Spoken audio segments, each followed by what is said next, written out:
The 5 Americans who've been wrongfully detained in Iran for years might be on the brink of coming home. A deal for their release involving unfreezing $6 billion in Iranian assets is underway. Chief White House correspondent Mary Bruce has the story. Good morning, Mary. Good morning, Georgia. This deal is expected to pave the way for these 5 Americans wrongfully detained in Iran to finally come back home. But this morning, the White House is facing fierce criticism for freeing up billions of dollars in oil funds in order to secure their release. This morning, 5 American detainees are now one step closer to freedom. The Biden administration holding up its half of a deal with Iran, clearing the way for South Korea to pay Iran $6 billion in oil revenues that have been held up by U.S. sanctions. Critics say any money to Iran is dangerous, but Biden administration officials say the funds can only be used for humanitarian purposes under tight U.S. monitoring. 3 of the Americans have been held on espionage charges that they and the U.S. say are false. Executive Samak Namazi, held for nearly 8 years.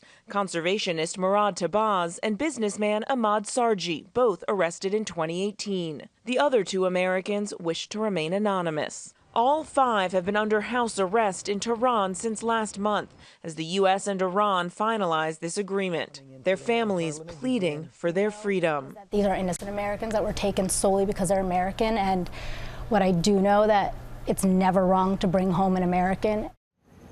And now that these funds have been released, we are told that these 5 Americans could finally be coming home as soon as next week, George. And Mary, a major announcement from the White House today on the challenge of artificial intelligence. Yet, George, the White House and this administration are trying to balance the potential upside of AI with the very real risk and emerging threats here, announcing this morning that 8 additional companies have now signed on, agreeing to new safety and security safeguards, including some big names like Adobe, IBM, and Salesforce.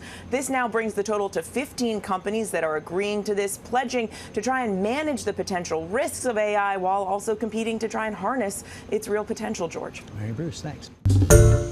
Hi, everyone. George Stephanopoulos here. Thanks for checking out the ABC News YouTube channel. If you'd like to get more videos, show highlights, and watch live event coverage, click on the right over here to subscribe to our channel. And don't forget to download the ABC News app for breaking news alerts. Thanks for watching.